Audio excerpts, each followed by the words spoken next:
Hi, welcome back guys. This is your friend, the What If Guy, back with another fanfiction. This is the movie of What If Hyoudou Issei was reincarnated devil. Now before starting, please give this video a like, and subscribe to the channel if you want more videos like this. Now let's get into the fanfic. Today was probably the best day of my life. I had spent the day on my first ever date with my first ever girlfriend. Imagine that, me Hyoudou Issei, member of the infamous perverted trio of Hyoudou Academy, who through the sheer power of my libido stood equal amongst the two other members of this brotherhood of teenage lust and perversion even without the special abilities possessed by the other members, Matsuda and Madohama, whose parents cried themselves to sleep at night reflecting on their failures in raising their child and had long ago resigned themselves to never having any grandchildren they prop on their knee and tell stories to, who had cried tears of joy upon the news of my girlfriend and spent 2 hours on their knees thanking every god they could think of that they might have a chance of actually seeing grandchildren. I am not a very good person, am I? Well, that changes now. I just spent an entire day with a pretty girl. Take that former 17 years of loneliness in my right hand. The date was picture perfect. Even with me being so nervous, I went to the meeting place 3 hours in advance and somehow ended up being accosted by some busty girl in a bat-themed outfit who shoved a flyer with a weird magic-y looking circle in my face when I tried to avoid her. I took it with me just so she would stop. From then things only got better. I met up with her and we did everything a high school couple were supposed to do on a date. Hell, I even did it all in the right order. Seriously, I checked through many female magazines in my quest to plan this date, and even though I was exposed to the horrors of makeup liar's powder, I managed to glean the information I needed to plan for this date, even though I will never again look at makeup the same way. But I digress. All good things had to come to an end and our date was no exception. So here I was, in a deserted park at just the right time in the evening to see the sun hit the horizon in a beautiful picturesque explosion of orange, yellow, and red. Strangely enough, it was her who requested we end the date at this location and at this timing. Her name was Amano Yuma. Evening days, how very poetic. Yuma separated from where she was linked around my arm and ran ahead to a fountain. I had a lot of fun today. She turned around and said, smiling, I'm happy. Hey Issei, she continued, that sweet smile still on her face. Yes Yuma, I have a request for our first date. Can you listen to my wish? For her, for this beautiful creature in front of me, for Yuma, anything. Of course Yuma, go ahead. Here it comes. Time to make mom and dad proud. Will you die for me? Wait, what? That smile on her face, it was still there but now it seemed to grow decreasingly innocent and happy and more sinister. I'm sorry Yuma, could you say that again? I'm afraid I might have heard you wrong. At least I hoped I was wrong. Will you die for me? She repeated, that same increasingly sinister smile on her face. Okay, not wrong then. She took my silence as a cue to transform. Yes, transform. She grew taller, her features sharper, her figure far more buxom. The clothes she wore disappeared and in their place were strips of leather barely covering her body and a twisted caricature of clothing and armor, black wings like that of a crow sprouted from her back. Wow, those wait, no, focus. Flapping her wings, she took flight a few meters into the air. All the while with the smile that was now a sneer of superiority marred her features. Motes of light gathered in her hand to make a spear. Just by looking I could tell it was deadly, but most of all I could feel the power in the spear. It would be a bad idea to get hit by that. She threw the spear. I tried to dodge, but before I could move, the spear had embedded itself in my stomach. It was fun, like playing house with a child. The spear dispersed into motes of light and left a gaping, bleeding hole in my stomach. Poured forth from my mortal wound as I sank to my knees, strength having long left my legs. Why indeed, when I would have given you the world should you have asked. She smiled, a fox innocent smile. Because you are a threat to us. If you want to blame anyone, blame the god that put the sacred gear in you. I collapsed onto the ground. She turned and flew off, not bothering to even give my dying corpse another glance. So this is how it ends, alone, bleeding out from a hole in my guts, slain by the woman I loved. I feel so cold. Mother, father, forgive your son for having brought nothing but shame to you. Forgive me for not being able to give you grandchildren. Matsuda, Madohama, sorry I can't watch the TV with you. Please take my porn and destroy it. Don't let it see the light of day. Yes, I won't be able to grope us after all. Why? Why does it have to be me? Why do I have to die? Sacred gear, don't give me that shit. I don't even know what that is. Am I going to die just because something thinks I'm going to be a threat to them because of something that I may possess? I want to live. Why me? The tears of frustration flowed freely down my face. With all my strength I moved my left hand into the air. With all my heart I wished. I want to live. It was barely a whisper, the death throes of an unfortunate young man. My vision began to fade, all feeling began to fade. A pair of soft hands gripped my own. They belonged to the most beautiful woman I had ever seen. Her hair was the deepest crimson, and was the last thing I ever saw as I died. Life end. Devilization 0%, 10%, 35%, 78%, 100%. Devilization complete. Game start. So this was what death felt like. Cold, dark, drifting weightless in an endless void separated from light and life. Time was meaningless as I slumbered. It felt like I had been sleeping for both 5 minutes and 5 centuries at the same time. I could feel all the strength of my life fading into oblivion, all my memories, what made me, what I needed to identify myself as the being known as Hyoudou Issei fading away, corrupted and eroded by the dark endless sea of blackness that surrounded me. I knew, deep down in my soul I knew, I was passing over into death. My memories, deeds, preferences, perversions, nothing mattered in the face of this erosion of my identity as I knew I was dead, and the dead carried nothing from their lives. A red screen appeared, just as the last of me was fading, just as I was about to pass over into true death. Just as abruptly, the erosion of my identity stopped. The void now seemed to be in complete stasis. I turned my attention to the red screen. Devilization 100%. Devil reincarnation complete. What? Resources allocated 8x pawn. Pawn is in chess. Physical reconstruction 10%. 35%. 67%. 98%. 100%. Physical reconstruction complete. Wait, what? Spiritual reconstruction 14%. 45%. 72%. 100%. Spiritual reconstruction complete. Now hold the up. Welcome, former non-devil sentient being. You have shed the trappings of your former race and have now been reincarnated as a devil.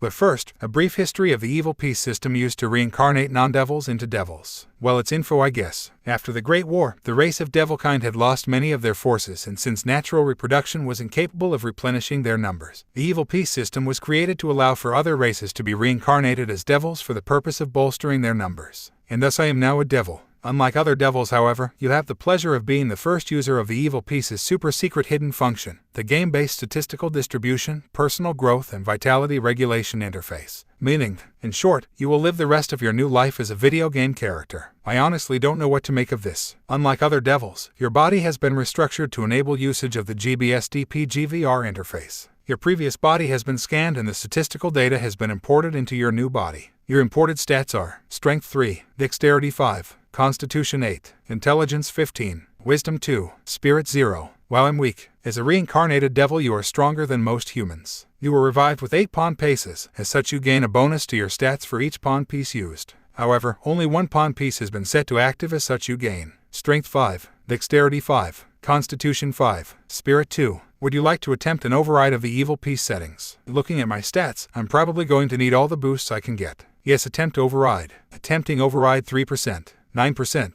18%, 27%. Error. Complete override failed. Only 1 additional pawn piece unlocked. Stat bonus. Strength 10, Dexterity 10, Constitution 10, Spirit 4. Current stats. Strength 13, Dexterity 15, Constitution 18, Intelligence 15, Wisdom 2, Spirit 4. Better than nothing, I guess. On to an explanation of what the stats govern. Strength, physical strength. Dexterity, agility and speed. Constitution, stamina and toughness. Intelligence, logic and memory. Wisdom, social intelligence and spiritual attunement. Spirit, raw magical power. You are now given 5 free points to allocate amongst your stats. 5 points are given every time you level up. You can level up by gaining EXP, which is gained by defeating enemies and completing quests. Strength 13, Dexterity 15, Constitution 18, Intelligence 15, Wisdom 2, Spirit 4. Points 5. Well shit, what do I mean? With the devil boost my physical attributes aren't so bad, so they are not really a priority. That just leaves wisdom and spirit. As much as I want to fling around magical balls of complete destruction, wisdom is cripplingly low. Seeing as how it affects magical control, even if I did put points into spirit, my magical ball of destruction might blow up in my face. Right, I have decided. Strength 13, Dexterity 15, Constitution 18,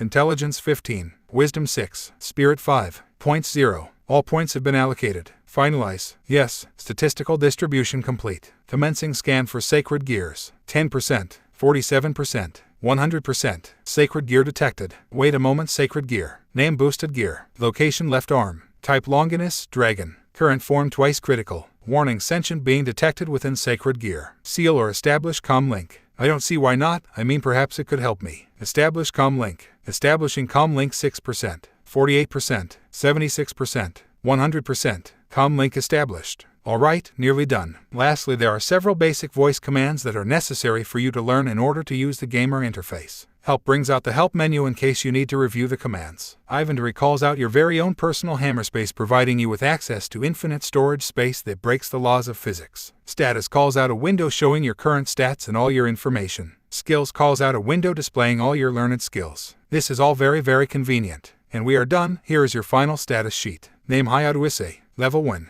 X0 divided by 1000. Age 17. HP 230 over 230. MP 50 over 50. Strength 13. Dexterity 15. Constitution 18, Intelligence 15, Wisdom 6, Spirit 5, Sacred Gear Boosted Gear. Are you ready to start your new life? Here goes nothing. Yes, one final red window appeared. Good luck. And then I was rushing upwards, pulled forth from the depths by a force I could not perceive. All around me the shadowy sea acted like quicksand, attempting to suck me back down, unwilling to let this mortal man return to the land of the living. But it was futile. It could only slow but not stop the immense pulling force that was wrenching me upwards, and then I saw it. The boundary between life and death, existence and non-existence. It was shimmering white, like the surface of an ocean viewed from the depths. The force pulled me to the white shimmering wall, and I met it with open arms. My eyes shot open. Looking down, I saw that my stomach no longer had a hole, and all at once my memories returned, smashing into me with the full weight of my existence. All that made me returned. Then, it was over, and I laughed. I laughed, a delirious, maddening laughter emanating from every fiber of my being.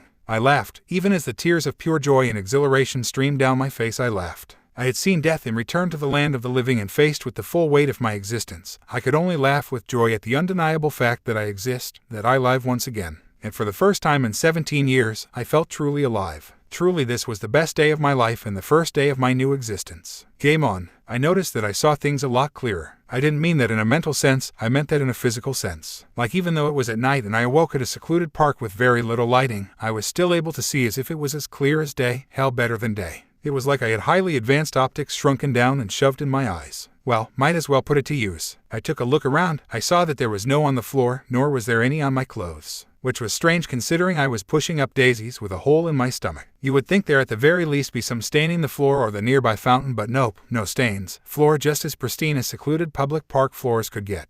If I was really revived as a devil, whoever did the reviving must have some pretty convenient magic. Along with the night vision, I must say being a devil definitely has its perks. I took one final look around, taking in the atmosphere of the place I died. I began to take my leave. Then a red window appeared. New quest the first night. Survive the walk home and learn from the tutorial. Reward 5,000 EXP, 5,000 yen. Survive. That is very, very ominous indeed. But I get good EXP in cash, EXP which can be used to power up my character, and I also get a tutorial. This seems almost too good to not have any complications. But I am feeling very greedy tonight. Note, in the future you will have the option to accept and refuse quests, however this quest has been automatically started for you. I sighed. Guess all that contemplation was moot point. I began to walk home, and new windows kept on appearing to inform me of details of my new existence, occasionally asking me to call up different menus like this one I had been ignoring for quite some time. Please call up your status menu. I stopped, sighed once again, and proceeded to call up the menu. Name Hyoudou Issei. Level 1. X0 divided by 1000.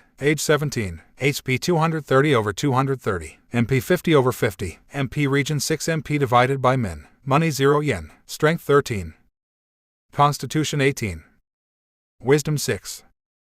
3.0. Sacred Gear Boosted Gear. I noticed that there were a few new additions to the status window, and that a new window had appeared to explain what these changes were. Money. It makes the world go round, and you can rob a bank and store the moolah in your inventory. It is a measure of how money you have stored in your inventory. MP region. The rate which your MP regenerates. Dependent on wisdom. Free points. You gain 5 points to allocate to your stats every time you level up. For each points you put in, you improve by a certain amount. Note, stats can also be increased by conventional training, so get grinding, you gamer you. Now close the window by voice command. I closed the window, took a few steps around the block, and a new window appeared. Sigh. Please call up your skill menu. With no alternative, as the Y thing would not disappear unless I did as it asked, I called up the window. I saw in the window that I currently had 3 skills. Observe LVL1. Cost 0 MP. Performs an analysis of the target. Details depend on skill level. Language LVL1. Passive skill. An ability possessed by devils allowing them to speak any language. Higher levels will extend translation to written language as well. Gamer Constitution LVL Max. Passive skill. Lows for usage of gamer interface. A new window appeared to perform exposition for my benefit. Skills are the things you are able to do converted into a game-like form. All skills have levels, and the higher your level, the better you perform the skill. New skills can be learned through performing actions or by absorbing the knowledge of a book. Note, absorbing the knowledge of some books can also improve the current level of skills you already possess. Now close this window and go forth, mighty hero, on the first steps of your journey. Absolutely fantastic. Now if you would actually let me take a few steps without an ing window appearing, that would be great. Thank you so much. Why, tosser of a gamer interface designer. A few steps, a few ing steps, is that too much to ask? Let me start from the beginning. After the previous window, I continued on my merry way home. A few steps later, I bore witness to a kidnapping. Yep, this is my life now. A beautiful woman was on the opposite side of the street, and was walking by these 3 guys who were leaning against a wall in a vague formation with a set distance in between each person. The guy in the middle grabbed her from behind as soon as she walked past him, and the other two immediately moved to back him up should she try to escape. They all then rushed her into a convenient nearby alley. And lo behold, a window appeared. New quest: save the innocent maiden. Defeat the 3 rapist mooks and save the maiden. Time to shine, hero. Reward 2000 EXP, 3000 yen. Failure death.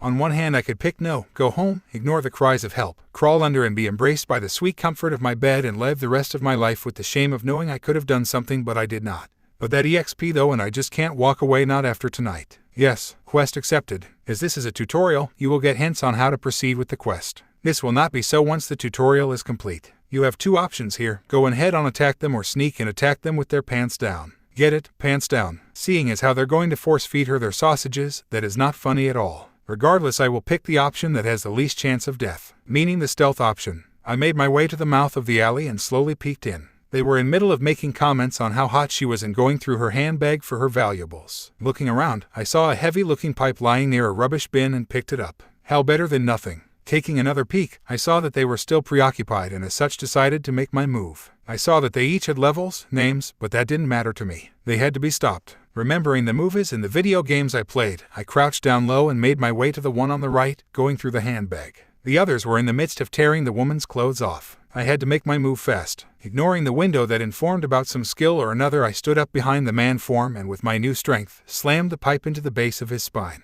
He collapsed like a sack of potatoes, his back bent at a weird angle. I might have just shattered his spine. Oh shit, he started screaming in agony. Oh, his friends turned at the screams, their faces contorted with shock and horror at seeing their friend lying broken on the floor, screaming for a release from the pain. No. I was just as shocked. I had no idea becoming a devil had granted me enough strength to shatter spines. Shock and horror soon gave way to rage as they caught sight of me, and soon they were charging. Focus. I kicked away the one closest to me and swung at the one that was rushing with his fist cocked back. I caught him with a blow to the temple and left him with an indent caved into his skull. He did not get back up. I turned to the last one and saw that he was now crouched low, charging me with a knife, his face contorted in rage. I swung my pipe at the hand holding the knife when he got close enough but missed. He got in close and rammed the knife into my guts. 25 HP.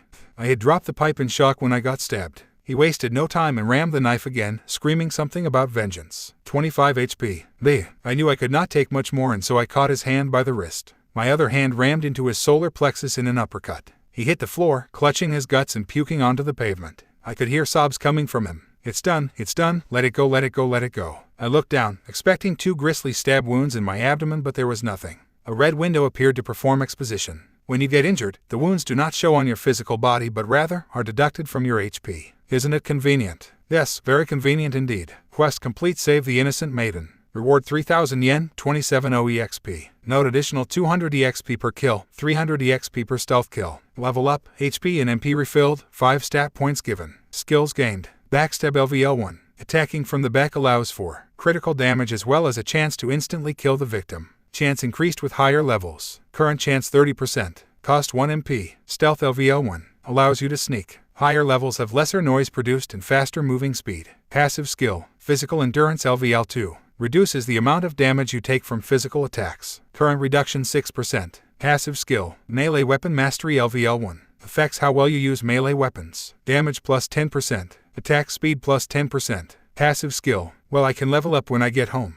For now I should help the woman. I walked over to help her up and I noticed that she was indeed very beautiful and for some reason was wearing a surgical mask. She took the hand I offered her and I helped her up. You know, for someone who was nearly raped and just bore witness to someone beating up 3 people in an extremely brutal confrontation, she was rather calm. She looked me in the eyes, they seemed to sparkle in the moonlight. Any man would have been enraptured by the sight, and I admit I was for a moment before I noticed something. The look in her eyes, they reminded me of her. She began to speak, her voice silky and smooth like velvet. Thank you for saving me. Behind that mask she gave what I assumed was a smile. No problem, miss, but listen, I have to go. Leave. Maybe I'm wrong, maybe I'm being biased, maybe just maybe I was projecting my fear and hatred towards the woman who scorned my love and killed me at the end of our first date onto the woman before me. But despite all my justifications, all of the reasons I tried to give to convince myself that the woman was just a simple woman who meant me no harm, deep down, in the primal depths of my mind, I just got a very, very bad feeling from this woman. And so I turned to walk away from her. Leaving her alone was absolutely not the gentlemanly thing to do, but deep down I just wanted to get away. Wait, I hope I don't regret this. Yes, you will. I turned around.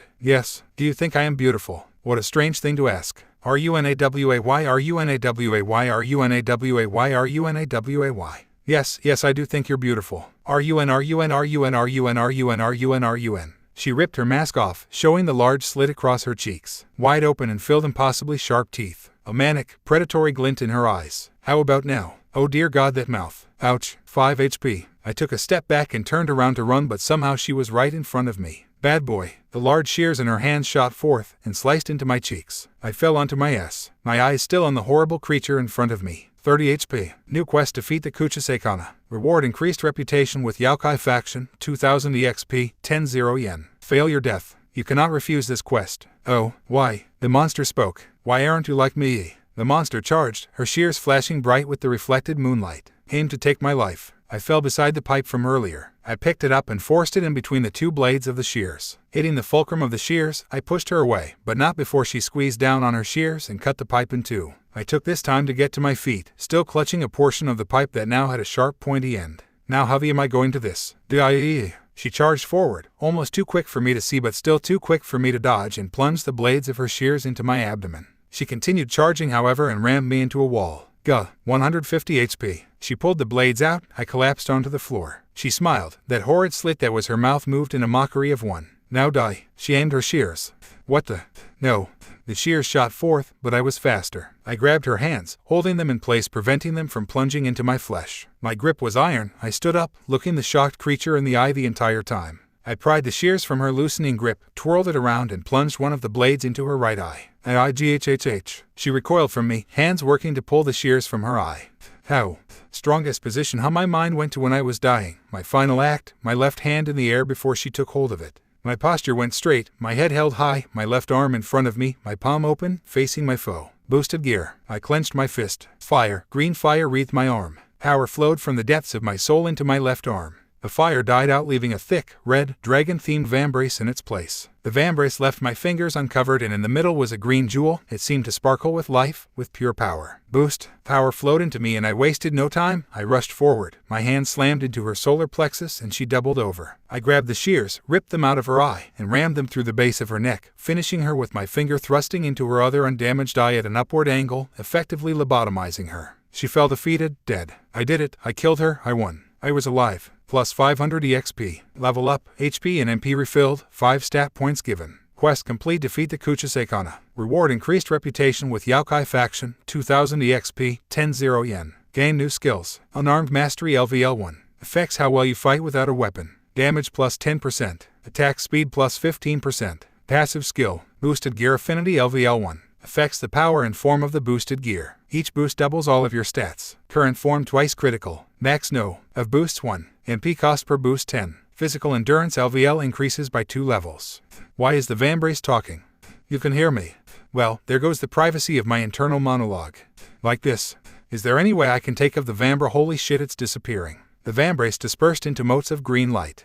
How very convenient, I internally remarked. Well, I should probably get going. I don't want to be caught at a murder scene. But first, a trophy. I went over to the man I had punched. He was softly whimpering, calling out for his mother. It made me feel sick. I took the knife that he had dropped and placed it in my inventory window. I then walked over to the monster that I had killed. Taking the overly large shears in my hand, I ripped them out of her neck. Well, let's get going. Can you explain a few things for me?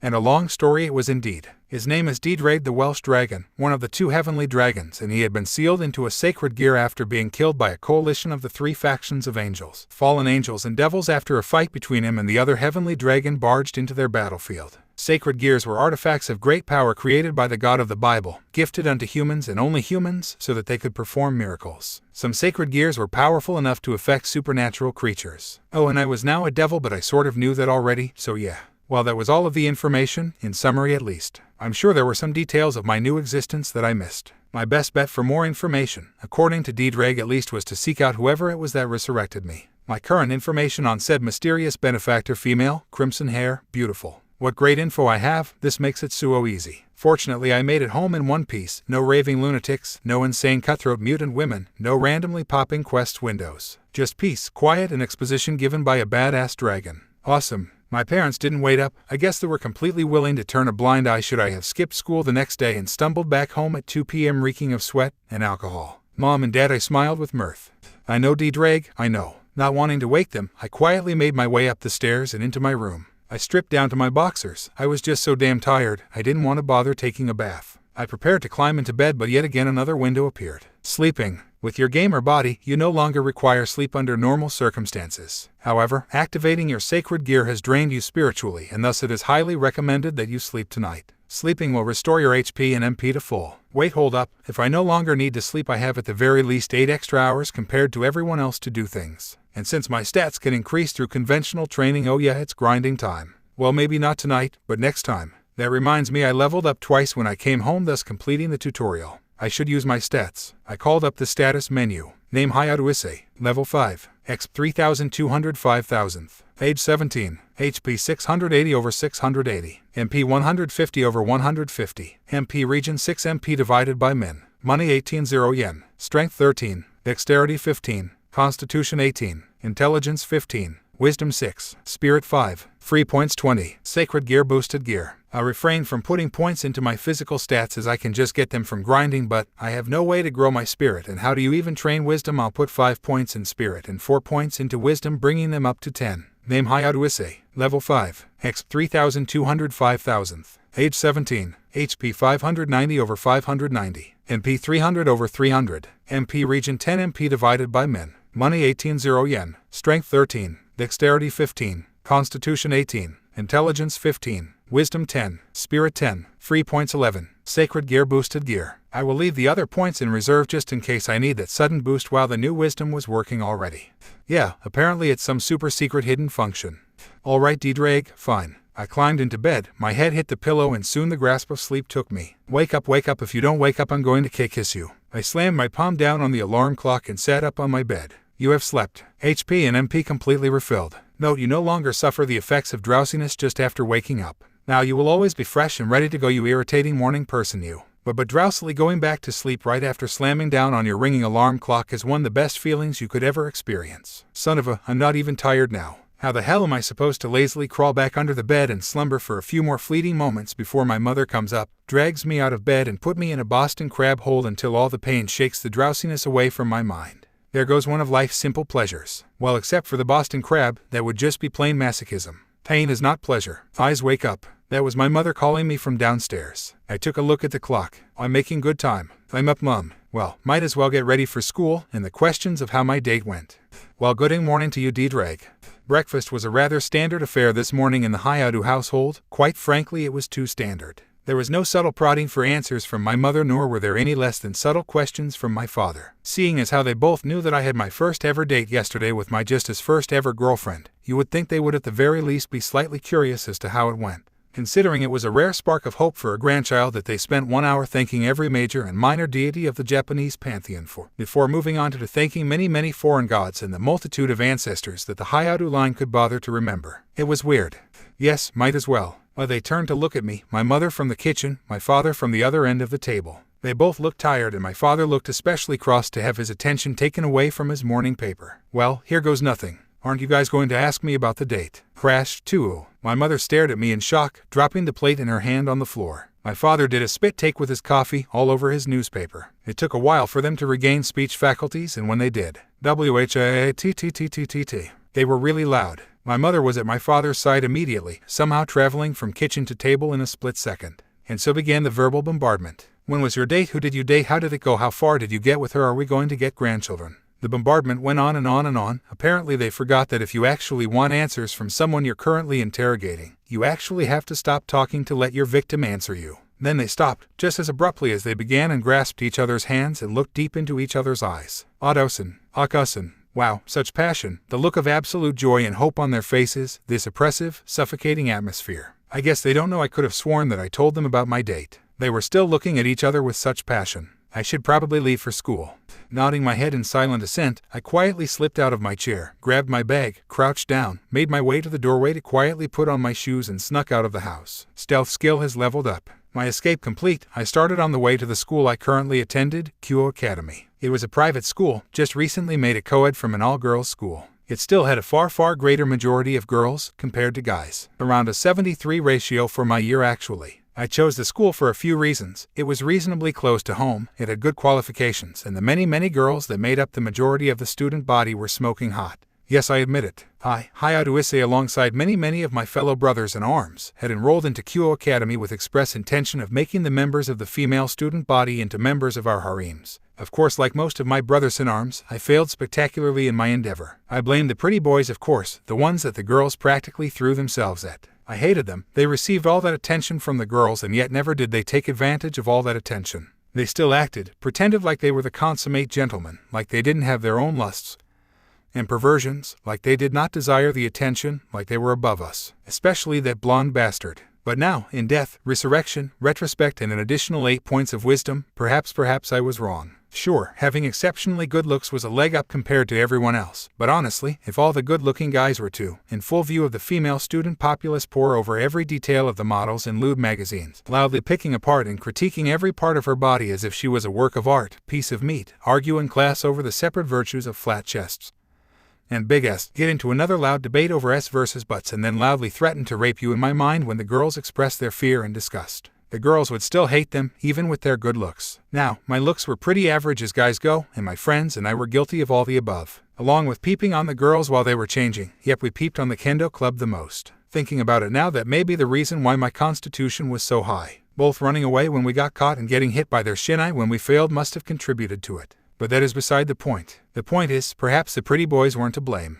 Maybe it was me. I was loud, rude, perverted, unashamed of my libido, and I treated all the women I came across not as people, but as objects of desire to ogle and obsess over. And not just me. While I know that me and the rest of the trio are extremes on the scale, most of the guys that attended Kyo Academy had enrolled because they heard of the low guy-to-girl ratio and they wanted to get in on the action. Granted, they were not as open about it as my friends, and I were thus us having the lion's share of the hatred, but still. There is a reason why they say men are from Mars and women are from Venus. Stuff that seems painfully obvious to girls might not be as obvious to us guys. And while the guys may think that the girls didn't notice, oh no. Girls, they knew. And perhaps, just perhaps, the pretty boys weren't faking it. Maybe they really were gentlemen. Maybe they truly cared about the girls. Maybe really were that nice. And maybe they just knew how to hide their perversions behind a pretty face. Thinking about it now, from a girl's perspective, if majority of the guys you saw on a daily basis had hidden motives for most of their interactions with you, and then along comes a guy who was genuine, who truly cared about you and who really was nice, wouldn't you at the very least consider him a prospective partner? Now in Kyo Academy, couple that with the relatively small pool of available guys and the fact that said nice guy was also ridiculously good looking.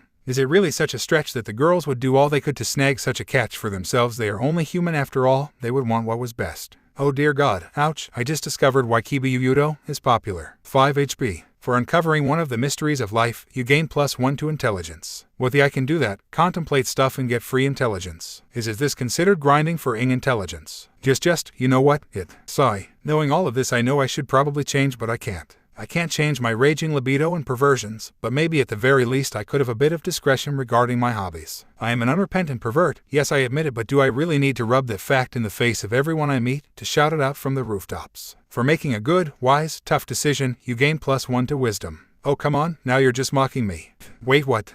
I do not internally monologue. I retorted to the impudent dragon living in my left arm. The dragon bemusedly pointed out. This bastard. Okay, fine, yes I do internally monologue. What do you mean I feel fi? Wait, yes, I do feel different, I feel weaker. Don't get me wrong, I still felt a hell lot more stronger than before I died, but compared to last night, I felt like a limp noodle. And so a helpful red window appeared to perform exposition. As devils are weak to light, being under direct sunlight will incur a penalty of 5 to your strength, dexterity, and constitution. As you get stronger, you will be able to perform at maximum capability under sunlight. Well shit, it's just 3 levels away. How the hell am I going to find enough quests or enemies to defeat? I mean, standard physical training is really just improvement of stats, not levels. In that same vein, I could potentially become very strong even with a low level. But seeing as how there is a ink penalty, I am going to have to remedy the level issue. Yeah, that is a good idea. And so the demand for a quest produced a quest window. New quest: find the red-headed resurrector. Find the shedevil that brought you back to life. Time limit 2 days. Reward 15 OEXP. Failure nil. Yes, for the EXP. Game logic indeed. Yeah, D-Drag. What do you mean, D-Drag? Are you telling me that if I were to find myself something of enough importance to do, it might turn into a quest that would allow me to gain rewards? Hey, come on, it's quick, convenient, spur-of-the-moment power-ups, what's not to like? Ding ding ding, human wins this round. Yeah, a new window appeared. New quest: running late. You're running late for school. Next time, more walking, less internal monologuing. Time limit 15 min. Success 300 EXP. Failure punishment from the student council. Oh, shit, I gotta run for it. I took off using as much of my new strength as I could. Still, do you know how hard it is going to be to find a hot girl with crimson hair in Japan of all places? Apparently not very hard with half the Ing school ogling her. Let me start from the beginning. I managed to reach the school on time after sprinting full speed all the way, leaving me really winded by the time I reached the gate. Strangely enough, the fatigue disappeared very quickly and I was back to normal by the time I sat down at my desk. I also gained a few stats from sprinting all the way. +1 to dexterity, +2 to constitution. Following which, the other two members of the perverted trio, Matsuda and Madohama, slunked up to my desk and plopped down their latest pornographic acquisitions onto my table and started to ask for my thoughts and opinions regarding the females featured within. So much for being discreet. You Murphy. I tried to get them to calm down and discuss the finer points of pornography somewhere else that wasn't both in class and in front of a whole group of girls. They started to check my temperature thinking I was sick. I continued my valiant attempt to get them to put the porn away so we could discuss it later in private. At this point they flipped out and proclaimed that I was not their friend Hyoudou Issei, but in fact was an alien parasite that had invaded his body to propagate the seed of my race directly into the wombs of nubile females, turning them into pleasure-addicted broodmothers that shall bring forth the alien soldiers that I would use as my army to subjugate Earth. Other than the obvious flaw in that plan that I didn't bother pointing out, wasn't that the plot of a hentai they watched yesterday and were trying to discuss with me in great detail about. Anyway, they were broken out of their ramblings and accusations when someone called out, "Oi, oi, hey guys, it's Ria's Gremory." Everyone rushed to the window to get a look and something clicked in me. How could I forget Ria's Gremory? Smoking hot school idol and one of the two great Wanasamas. She met all of the categories. Female, yep. Crimson red hair, check. Beautiful enough to be idolized and put on a pedestal by the great majority of the student body, so check. I elbowed my way to the front to catch a glimpse. And then I saw the crimson-haired ruined princess, Ria's Gremory, LVL 31. And beside her was the priestess of thunder, Himejima Akino. Holy shit, those levels. Almost all of the people I came across had levels lower than 10. They were suspicious. The redhead stopped walking, turned her head towards the window, towards me. She smiled, and continued on her way. Definitely suspicious. Before she could walk out of sight I used observe on her. It didn't reveal much considering the low level of the skill, but it revealed enough. The crimson-haired ruined princess. Name Ria's Gremory. LVL 31. Race pure ed devil. Desk Ria's Gremory. Smoking hot babe, pure ed devil and your king. Yeah, D-Drag, it's her. Yeah, I'll talk to her during lunch. Just what am I doing here? At lunch hour, as I was leaving to find Ria's Gremory, I was grabbed by Matsuda and Madohama and Frog marched to the area behind the kendo dojo where there was a small hole allowing you to peep into the changing room. It was our favorite peeping spot, and considering how many times we have been caught by the kendo club, I'm surprised that they didn't bother sealing the hole after every ing time. They turned to me and spoke in hushed tones. You keep claiming to be Issei, now prove it. I know for sure that Issei would not pass up this chance to stare at girls at their most vulnerable. This was a very bad idea, but they had blocked off my escape route, and attempting to fight them off would result in the kendo club hearing us, which would result in us being subjected to their punishments for peeping. Besides, they were my friends and just looked so adamant about their accusations of me being an alien parasite inhabiting the body of their friend. They looked like they truly believed that by peeping I could prove that I was really their friend. Oh, for sake, fine. Sighing, I moved into position and peeked through the hole. On the other side was my lust, my desire given form. Girls, naked girls everywhere, wonderful and beautiful in their variety. Big, small, anywhere in between were right there for the ogling. In a small niggling part of my mind I knew it was wrong and a very bad idea to keep on gawking, but I just couldn't help myself. I had no idea how long I had been staring for.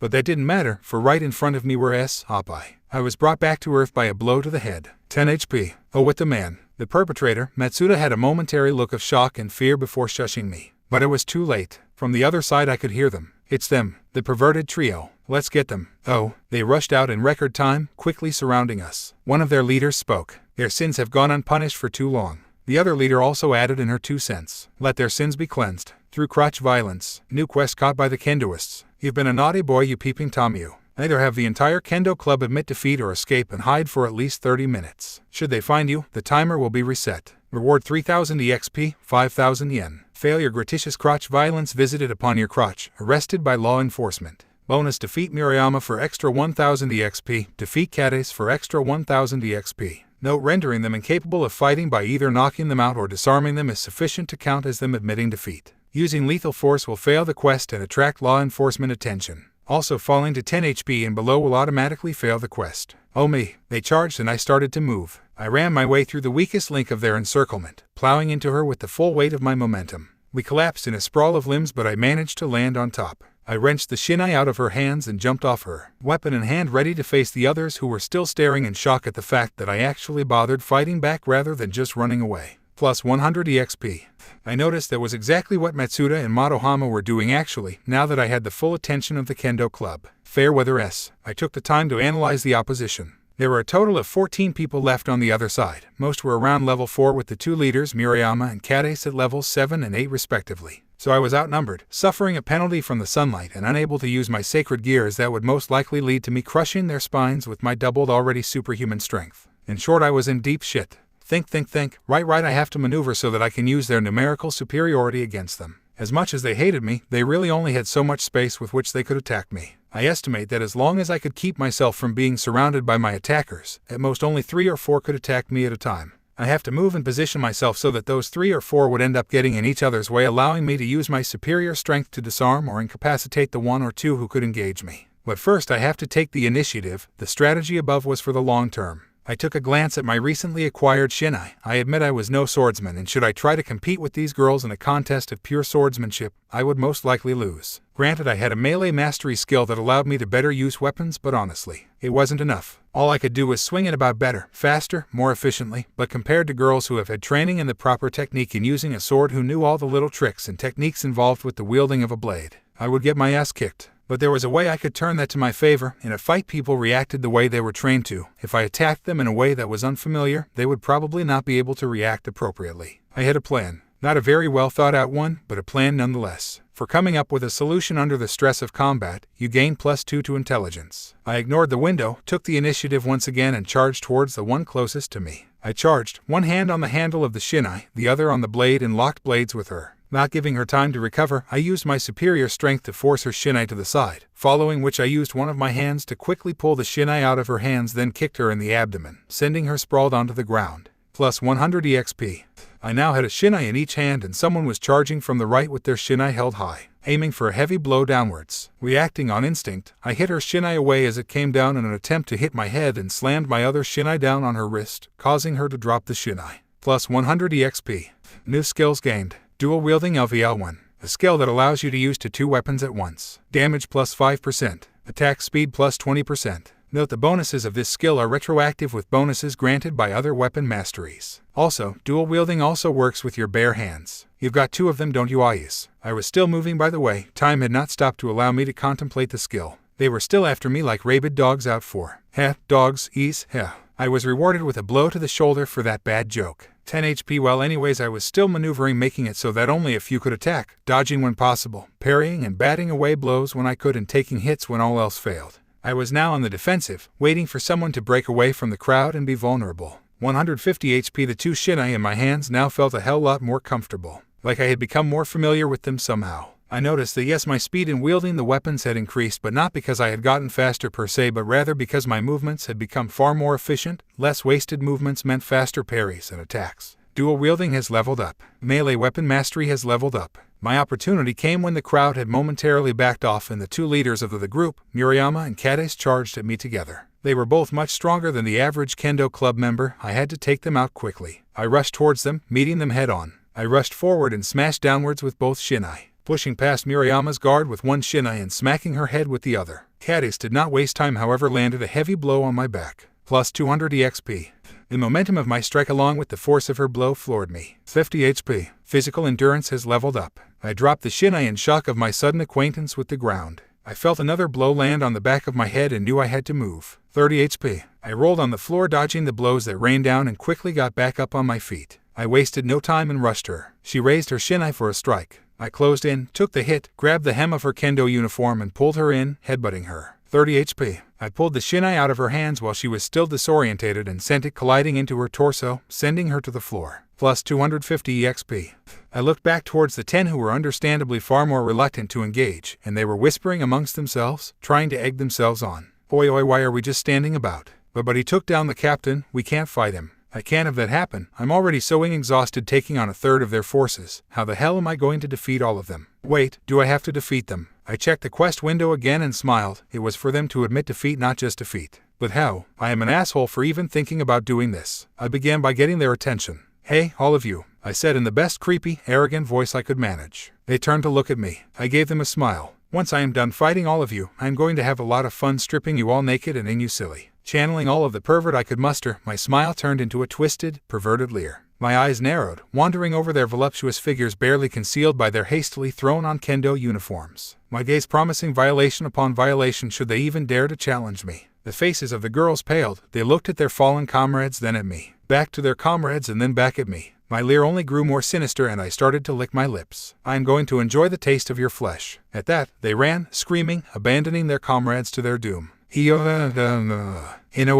Get away from Oos. New skill gained. Intimidate LVL1. This skills allows you to attempt to intimidate anyone, from bouncers to little children. Intimidation gets more and more frightening the higher the skills level. Plus 1000 EXP level up, HP and MP refilled, 5 stat points given. Quest complete caught by the Kendoists. Reward 5000 EXP, 5000 yen. I am not a good person. I looked at the girls I had defeated, who were now huddled against each other for comfort, looking at me while shaking in fear. I guess it worked too well. I am a bad person. I bowed and said a single word. Sorry. I ran. I was an asshole. And I felt like one. I ran back to class, feeling nothing but overwhelming shame. After school I went about trying to find out more about Ria's grimoire. It really wasn't hard, with her being placed on a pedestal and idolized by practically the whole school. A lot of guys wanted to her, and a lot of the girls either wanted to her or be like her. So it wasn't hard to eavesdrop on a conversation regarding, well, everything about her. I had to listen to 15 minutes of a guy discussing her creamy white legs before catching him saying that he wished he could join the occult research club so he could get a chance to be near her. So, the occult research club, devils researching the occult, forsake they are the occult. It also wasn't hard to find the location of the club, the old school building in a secluded part of the school. I still had a lot of time, so I decided to pay her a visit. I knocked on the door, and waited. I continued knocking and before long the door was opened. She gave me a lady-like smile. Hello, can I help you? She was Hanjima Akino, second of the two great Wanasamas, model of the perfect Japanese lady, best friend to Ria's grimoire and possibly a devil. I gave her a polite smile and replied, Hello senpai, my name is Hyoudou Issei, I am here to see Ria's grimoire. Her eyes narrowed. Ara, may I ask for the reason you are looking for her? Akino, who is that? A voice called from within. It's Hyoudou Issei-kun. Akino replied back inside. There was silence for a moment before the voice from within replied. Please let him in. She turned back to me and gave me a polite smile. Please, come in. Thank you. I stepped into the lion's den. The old school building had looked very rundown from the outside, but on the inside, it was lavishly furnished, to the point where it looked more like the living room of a very affluent old money family rather than a school clubroom. If that old money family paid people to paint ridiculously complicated-looking magic circles all over the floors. A club running on a school budget should not have been able to furnish everything to this extent, and most certainly would not have been able to afford this wonderfully comfortable couch. A couch that I was currently seated on, sipping the tea placed in front of me by Akino, who was now at her friend's side. In the room were 4 people excluding me. Starting from the youngest, there was Taoju Kaneko, first-year student and super cute mascot of the Kyo Academy. Quite frankly, she looked like she belonged in an elementary school rather than a high school, and she was currently eating a yaukin while staring at me. I used observe. Name Taoju Kaneko, Shiren. LVL 21. Race Reincarnated Devil, Nekashu. Yes, this cute little cat is the rook of Ria's grimoire, watch out for her claws. Next we had Kiba Hyoudou, second-year student, number 1 pretty boy of Kyo Academy, nicknamed the Prince and currently the most eligible bachelor of Kyo Academy, chased by girls from years 3rd to 1st and quite possibly some of the younger female teachers. He looked rather puzzled but still gave me a dazzling smile. I resisted the urge to shout damn handsome. I mean, I can't exactly bring myself to like the guy, but at the very least I could be cordial. Observe. Name Kiba Hyoudou. LVL 23. Race Reincarnated Devil. That's the Prince of Kyo Academy, with looks and manners that will make women swoon along with a dark past he constantly broods about, much to the delight of his fans. He is the Knight of Ria's grimoire, followed by the previously introduced Hanjima Akino.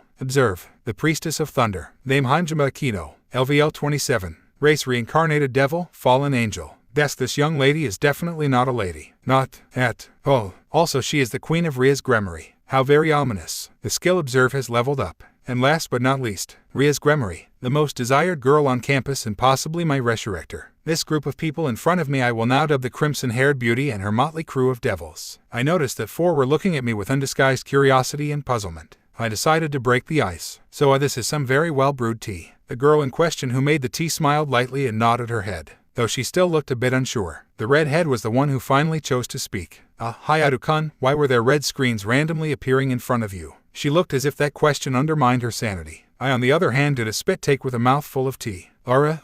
Akino moved to clean up the mess. I was still gawking. After I got over my shock enough to be coherent, I began to speak once again. You can see the windows, I asked, still shocked. No one could. Not a single person from the Kendo Club just now commented on the windows that suddenly appeared when I was fighting them. Well, yes, all of us can see it. Right, everyone, she asked, still looking perplexed and slightly hopeful that the people could confirm that she wasn't going insane. The 3 other members nodded. She sighed in relief. I just sighed. Well, I better start from the beginning. But first, can tell me the whole story of the 3 factions. I got a rundown, but there might some details I might have missed. I asked, hoping at the very least for a trade in information. She began to speak, and thus began a long period of exposition of which the information could be summed up as such. There were 3 main factions among supernatural creatures: the devils, the fallen angels, and the normal angels. These 3 made up the biblical mythology group. There were also other factions in other mythologies, but they were largely irrelevant for this discussion. A long time ago, Armageddon happened and the 3 factions were at war with each other. There were massive casualties on all sides, and the devils had lost their leaders, the Mau, the 4 demons who ruled over 4 of the 7 cardinal sins: pride, lust, envy, and gluttony, also known as Lucifer, Asmodeus, Leviathan, and Beelzebub.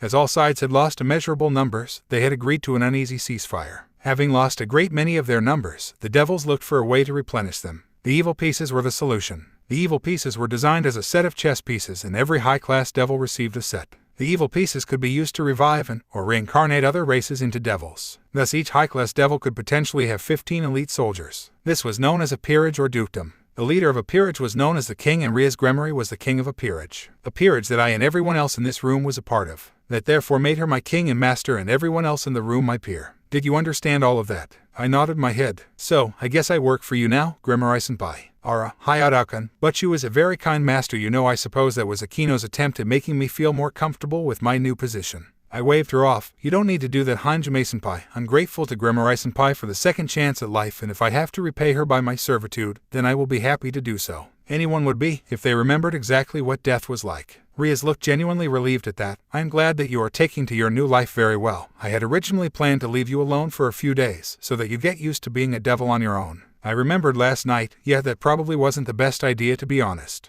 Oh, may I ask why? How many newly reincarnated devils do you know had to fight off a Kuchisei-kana on the first night of their new existence? They were all staring at me, shock evident on their faces. Kaneko had stopped eating to stare at me intently. Rias once again was the first to speak. That was you who killed that rabid yokai who was causing trouble in my territory. She seemed rather skeptical of me and what I had done. Might as well throw her a bone. It has something to do with the red windows that keep appearing in front of me. She looked like she had just remembered to ask about the elephant in the room. Oh, right. I had almost forgotten to ask about that. Could you tell us about them? Seeing as how she had been honest so far and didn't leave out any details like I had asked, I told her everything. From what I remembered of my death to my revival, return to the physical realm, the events that had transpired last night, and everything I knew about the gamer interface. She seemed impressed when I had told her about my defeat of the thugs, and was practically salivating when I told her about the boosted gear and my defeat of the Kuchisei-kana. Though now she seemed to be rather perplexed and in deep contemplation. After what seemed to be an eternity, she spoke. I'm sorry, I really can't help much with your new situation, but if I know anything about the creator of the evil pieces, I would say it is perfectly in character for him to put in this super secret hidden function without telling anyone. Though I theorize that we are able to see the red windows because we are all members of the same peerage. She looked truly apologetic that she couldn't help me more, but I couldn't help but feel as if she was plotting something.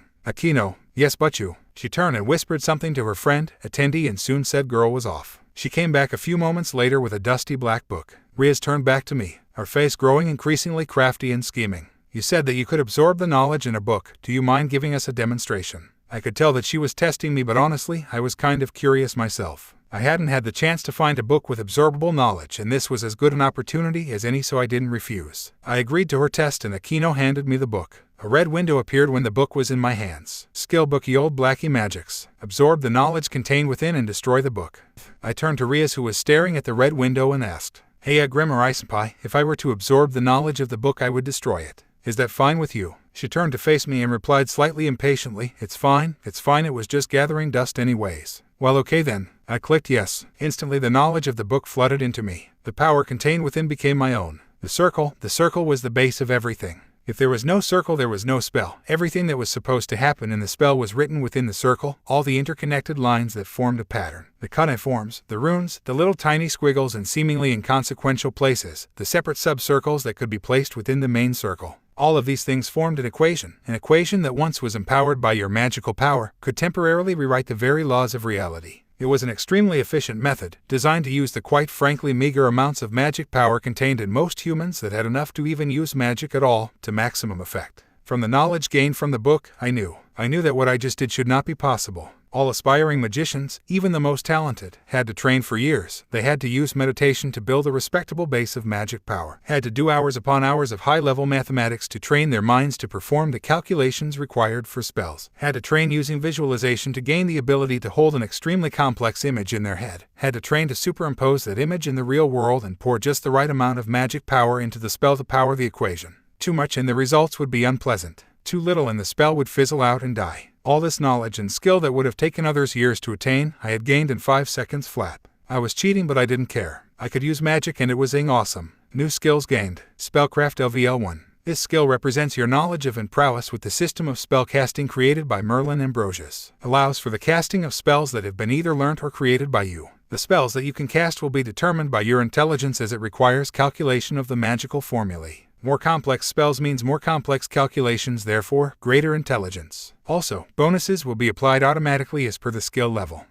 Of spells that can be cast at once 1. Bonus to casting speed 0%. Bonus to damage 0%. Cost reduction 0%. Meditation LVL1. This skill allows you to meditate to regain HP and MP and also builds up a permanent bonus to MP according to skill level. Also, long periods of meditation can be used to train your wisdom and spirit. HP region bonus 100%. MP region bonus 150%. MP bonus 10 MP. New function unlocks spellbook. Spells that have been learnt or created by you will be stored in the grimoire. The grimoire will give you a list of all your spells as well as an image of their casting circle and magical formulae. It will also break down all of the spells you gain into their formulaic components, cataloging them and providing you with resources from which you can craft new spells. As your INT stat increases, so will your ability to make and use better spells using the simplified spell creation interface provided within the grimoire. It's just drag, drop and calculate the modifications necessary, simple. So always remember to update your spellbook frequently. Also, you gain the ability to assign spells to voice-controlled macros. Normally to cast a spell, you would need to refer to your grimoire, look up the spell that you needed to cast, select it, then cast the spell. That is just slow. Click to expand, no shit. Now macros allow you to skip the selection process and proceed straight to the spellcasting.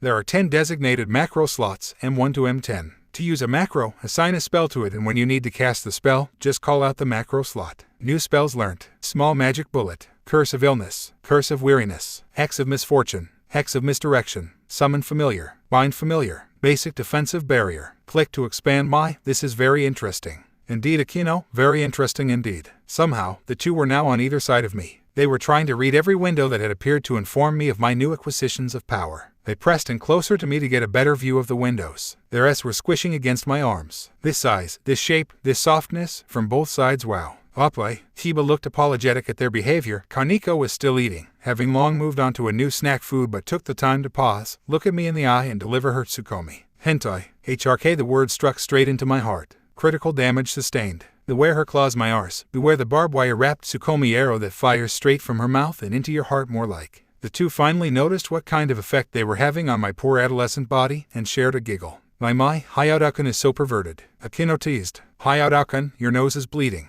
Riaz looked very amused. Wait, what? I wiped my nose and looked at the red stains on my hands. What the? I checked my HP and there was no decrease. Was there an arousal sensor built into my nose for the express purpose of showing the world how comically aroused I was by bleeding? Though eat a dick designer. Hyoudou, is everything alright? You look rather angry. It was Riaz that asked. She looked genuinely worried. If it was because of just now, we are really sorry. We were just teasing you, you know. Those sad faces. My caveman senses were tingling. No, it's a nothing really, please, it's not your fault, both of you. Please don't cry, please don't cry. Luckily they didn't, they just gave me very mischievous and teasing smiles from the other end of the table. Wait, weren't they beside me just now? Now Hyoudou, there is something I need to discuss with you. Well, two things actually. Ignoring my internal confusion, she continued. The first is about Amano Yuma, your former girlfriend, the one that killed you. All of the previous arousal and fluster disappeared from my mind, my face went blank, my eyes cold, my body stiffened slightly. It seemed that everyone else in the room had noticed that change and there was now a palpable tension in the air. I decided to start with a question.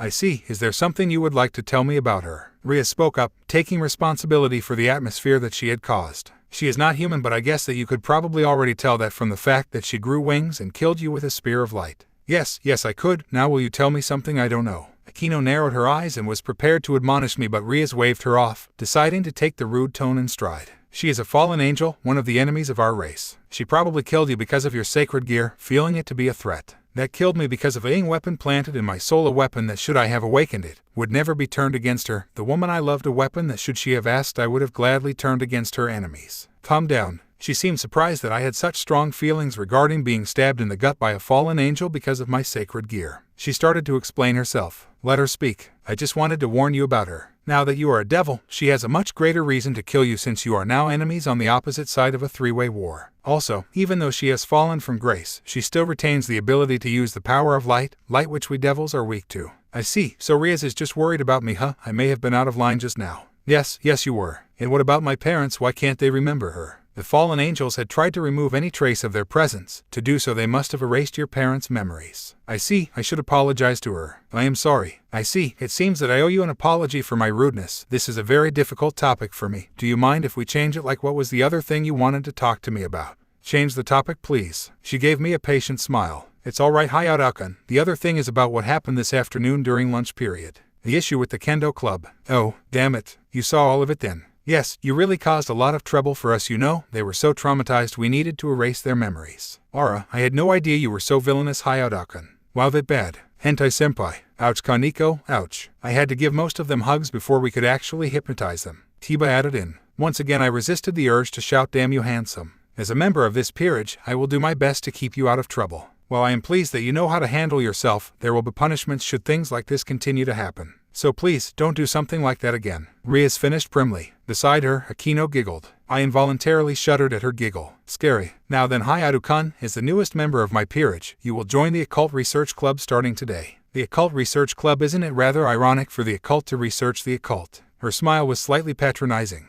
It's just a cover for my peerage to operate in this school. We usually use it as an excuse to get out of class. That is very, very convenient. I should sneak a portable game system in my inventory. And as the newest devil of this peerage, Kaneko plopped down a stack of flyers onto the tables. I will have you deliver these flyers to prospective clients. I normally get my familiar to do this, but as a new devil, this is an initiation for you. I sighed. I was probably going to get a quest out of this. Work already, I asked, more as a rhetorical question. But of course, contracting is a major source of income for devils. Most humans can't draw a magic circle to summon us, so this flyer makes things simpler for them. She took a look at the clock. It's getting late. I'll explain more about contracting another time, but for now you better get started on the delivery. She smiled at me, looking very crafty and tempting once again. I might have a few books on magic lying around that I'll give to you when you get back. She added as an extra incentive. Wow, as incentives go, that was pretty damn tempting. Wait, devil, damn it, no wonder she is so good at this. More windows appeared. Quest complete, find the red-headed resurrector. Reward 15 OEXP. Level up, HP and MP refilled, 5 stat points gained. New quest, grunt work for the errand boy. Initiation or unnecessary menial labor, it doesn't matter what you call it because you are still going to have to deliver these ink flyers. Reward 500 EXP, 5,000 yen, assorted books on magic.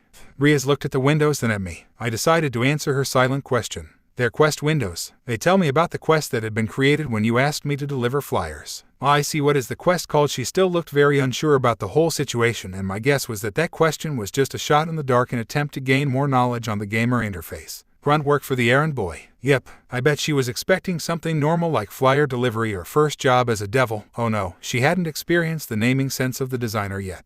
The creator is an asshole. I agree. My most sincere condolences. If it helps, I'll try to contact the creator of the evil pieces and get more information on your gamer interface. Thank you. Such a kind one, Isama. I clicked yes. I picked up the flyers and shoved them in my inventory. Here, take this along as well. Akino passed me a handheld device. Observe. Name handheld greed sensor. Desk, a device that detects high levels of greed. Commonly used by devils to determine who is the most likely to summon them. This is a machine that senses greed, I stated. I looked at Riaz. Gremory-senpai, how does this thing work? I mean, emotions and desires aren't even quantifiable. She smiled rather patronizingly, like she was talking to a child. Hyoudou, we are devils. Our demonic energy-fueled powers are controlled by imagination. A way to quantify greed is well within our grasp. Seems that is as much of an answer I'm going to get. I sighed. A sigh like any other, just one of the many that have and will come out from my mouth. I stored the device in my inventory and turned to face them. Well, I guess I'll be off then. Goodbye, Gremory-senpai, Hanjime-senpai, Kibesan, Taojosen. Butchu.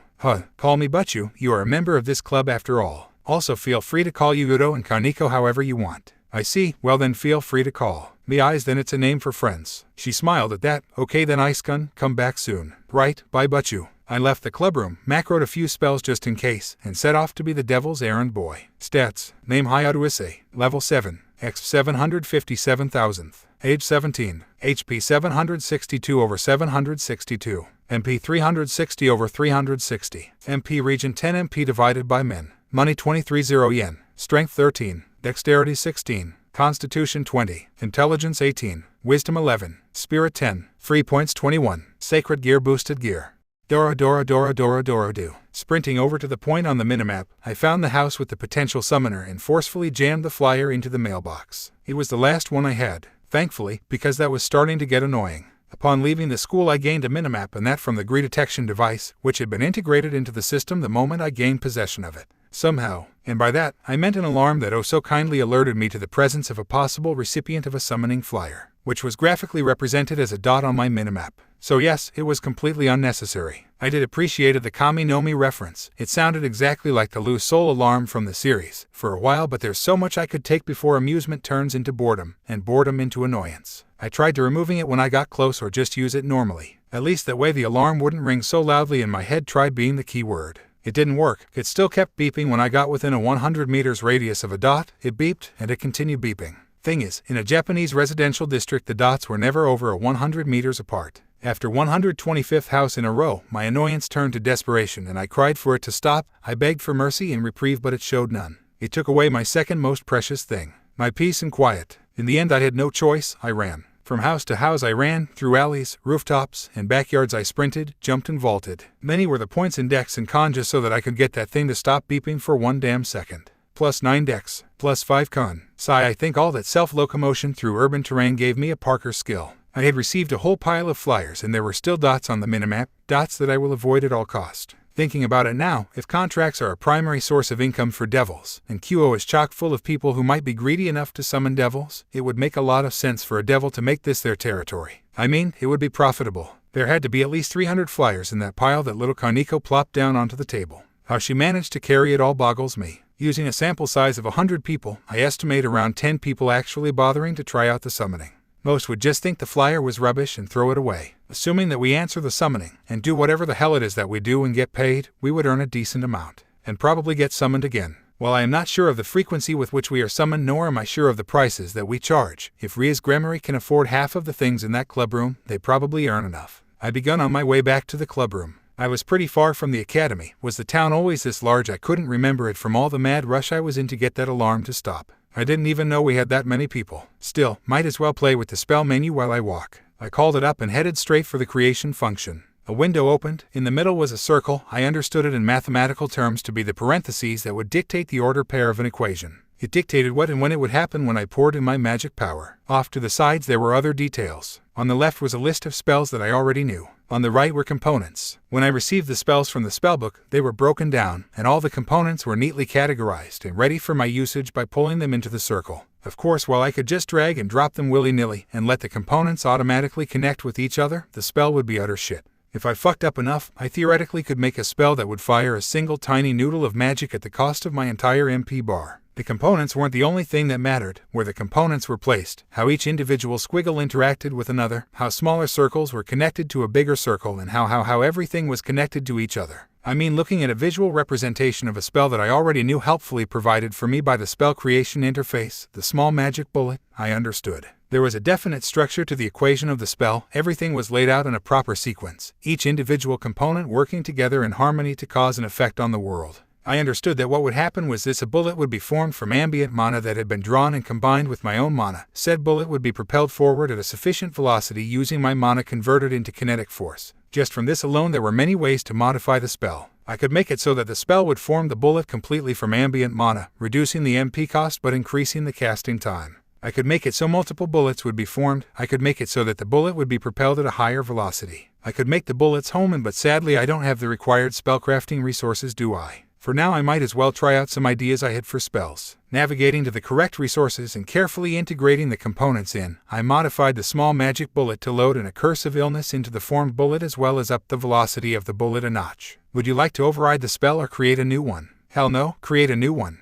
Please name the spell. Gander, I name it Gander. Tosaka Rin approves. A new spell has been created and stored in the grimoire. Now for another. For this one, I started afresh. I took all the curses and hexes I knew and combined their components into one big clusterfuck of malice and hatred of a spell. Save the spell. Do you really have to ask? Please name the spell. I smirked. Hex of the Lost Traveler. A new spell had been created and stored in the grimoire. I noticed that the curses were homing. I had an idea. I created a spell that would launch with constant acceleration. 6 bullets formed out of ambient mana that would home in on the target. I quickly got to the naming window and named it in a stroke of mad genius, homing shotgun Daka. Now I just need to test out these new spells on something. Oh, how rare to meet something like you on this darkest of nights. I turned to the voice and saw that it belonged to a man wearing a dark overcoat and a stupid fedora. Hat Mook of Mooks. Donasik. LVL 17. This is not what I meant. Where is your master, lowly devil, unless you're a stray? What's a stray? I asked him that, and he seemed to consider for a moment before speaking. Oh, nothing to concern yourself with. Run along now, little devil. He smiled, a sickening condescending sneer that I really want to wipe off his face. But it's better if I don't, if he is what I think he is. Embedding him in concrete could get real troublesome. I do my best to put on a smile. Is that so? Well, bye. And with that sentence of awkward faux politeness, I turned around to head home by another route. Before being interrupted by a window. New quest. Defeat the Hat Mook of Mooks. Test out your new spells on this conveniently provided hat desecrating douchebag. Reward 1000 EXP. Stupid fedora. Increase standing amongst devils. Failure possible death. Lowered standing amongst fallen angels and devils. What the fuck? I turned around just in time to see that the spear formed in his hand and his arm cocked back for a throw. Boosted gear. Boost. I rolled to the side, narrowly dodging impalement. Him one. The spell circle formed in front of me. 6 rounds of death in preparation to smite my enemy. The thing about the 6 projectiles that launched forth from the magic circle I had conjured was that they were bullets. They were not bolts and they were not arrows, they were bullets. Even if they were magically created out of ambient mana and would disperse if they made contact with anything that was too hard, flew towards my target at a constantly accelerating velocity instead of decelerating, and ignored the laws of aerodynamics by curving mid-flight, they still acted like how bullets would act if they were to hit a person. They did not explode like a bolt would have, they did not pierce and skewer like an arrow would. They impacted, they plowed through, only piercing into flesh because of the velocity with which they were propelled. And judging from the 6 Y holes in Donasik's torso, they worked as advertised, but it wasn't enough. Against a normal human, these 6 bullets would have blown out pieces of both their lungs, left a hole where their heart used to be, blew off an arm by the shoulder joint, and left their intestines completely FUBAR. But Donasik wasn't human. The bullets did some damage, yes, but nowhere near enough to kill him. If I am going to have to face guys like these on a regular basis in the future, I am going to make these bullets explosive or piercing and explosive. Was that even possible? I mean, Warhammer 40 Kelvin did it. Silly me, what am I saying? It's magic, well-organized calculation-based magic, but magic nonetheless. Of course it is, I just have to find a way to write it into the spell equation, assuming of course my INT was enough to compute the spell. Well, maybe I could research more on it later when I'm not in a fight for my life against supernatural beings that clearly surpassed human capability. Shouldn't have missed that part when he, didn't die even after getting shot so many times. I put a mental note to research about magical beings that might be the enemies of devils and how to kill them as I dodged from a thrown spear of light by rolling to the side and cast a defensive barrier block another. It barely held against the force of the spear. A third ripped through and detonated right in my face. It's always the face, isn't it? I was flung back a few meters, the holy light stinging my face and arms, but the pain soon faded and I pushed myself up, landing in a low crouch. You brat somehow through everything. His hat remained perched on his head. Even with him taking to the sky on his black wings, motes of light gathering into the vague form of a spear. This wasn't good, with him having an aerial advantage and the fact that I couldn't fly yet. Keep moving, Issei, get in cover. The dragon didn't need to tell me twice. I jumped and rolled behind the nearest wall, taking full advantage of the urban environment. The spears embedded themselves as it landed on the surface, one in the spot where I had been standing before, another in the wall I was using as cover. Stepping out of cover, I prepared a spell. I didn't have time, so I chose a simple spell. The more complex a spell was, the longer it took to calculate and thus cast. The shotgun Daka spell didn't exactly take a lot of time, but it still wasn't fast enough for this situation, which was the equivalent of an urban magical shootout, with one guy having an aerial advantage. So I used another spell. Gander, the small bullet of magical energy now tainted red and black with the dark power and malicious intent of a curse loaded and weaved into the very mana that formed the bullet. It slammed into his form, his flight faltered for a second, his figure nearly falling out of the sky. He regained his balance, the spear thrown in response was hasty and haggard in form. I was already shifting out of its path. We continued like this for what seemed like an eternity, him trying to outmaneuver and flank me, and I shifting in and out of the dark alleys that provided me tactical cover, peppering him with magical bullets. I noticed that my spells were getting faster and easier to cast, that I was getting better. Subconsciously applying modifications to the calculations of my spells on the fly, my abilities increasing with every skill level that was so kindly informed to me from the randomly popping red windows. I got winged a few times because of these damn windows. I eventually got the ability to cast multiple spells simultaneously. It was weird. It was like thinking two different thoughts at the same time, or rather performing two calculations parallel to each other. Normally, two calculations would be done one after the other in a sequence. It was a logical procession of events, like a train station with only one train track. However, now it was able to perform multiple calculations in parallel with each other. I now had multiple train tracks to run multiple trains of thought processes. It was awesome. How the hell did I go 17 years of my life without this? No longer will my mind be completely enraptured by the power of Oppai. For now I can think about whys and other less important things at the same time. I want to do an evil laugh, but I am currently blowing holes in a douchebag with two ganders. So I'll settle for a psychotic smirk. You look creepy, stop that. You don't have what it takes to pull off a magnificent bastard. Ignoring the dragon, let me have my fun, damn it. If I had to compare it to something, I would liken it to multi-core processor doing some sort of parallel computing. Now all I need is thought acceleration. New skill gained, Parallel Thought LVL1. Through the repeated casting of multiple spells at once, you have gained the ability to have multiple trains of thought at once. Additional spells macros 2. Additional no. Of spells that can be cast at once 1. INT bonus 20%. Passive skill. Holy shit. But like everything, it has its downsides. First off, it was hard. My mind strained to keep up with the task of computing parallel thoughts even with this. But a few points placed in intelligence helped with making the task significantly easier. Okay, scratch that. Make that a lot of points. Plus 11 INT.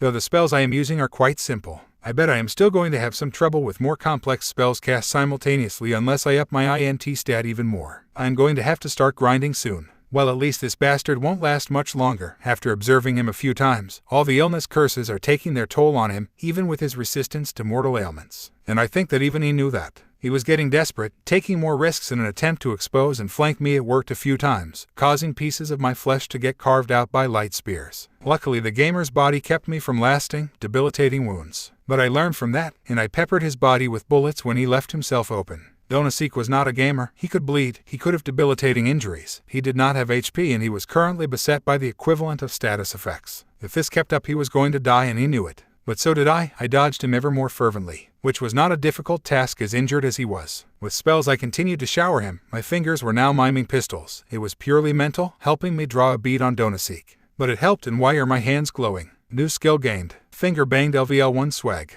You channeling that John Woo Sunwell, have no fear, cause demonic energy empowerment is here. Come on and get some swag, brah. Peace. Spell damage bonus 20%. Automatic hum and spell sun. Passive swag bonus. MP cost 1 MP. I don't know what this means, but I suddenly have the urge to wear sunglasses even though it's at night. And with the acquisition of the ability to finger bang, my accuracy increased. I started to guide my ganners to specific points. Towards the gaping wounds they flew, blackening and wounds festering as the illness within did its work. Eventually, like a puppet with its strings cut, Donasik fell from sky to floor in a messy, defeated heap. He looked utterly pathetic, his body all but torn apart. Tainted with sickness and death leaked from every orifice. It's done, I have won. He did not even have the strength to look at me. Mercy. I stopped in my tracks. His words hit like a blow to my soul. He has the gall. Please spare me. He begs for mercy. Will you die for me? Mercy. It was fun, like playing house with a child. Please, where was my mercy? Because you are a threat to us. If you want to blame anyone, blame the god that put the sacred gear in you. No, where the hell was my mercy? Quest complete. Defeat the Hat Mook of Mooks. Reward 1000 EXP. Sacred gear has leveled up by 2 ranks. I don't care. These windows mean nothing to me. Donasik dies now. I strode up to his collected form and kicked him in the stomach. He could barely whimper. I stomped on his kidneys and he could barely grunt.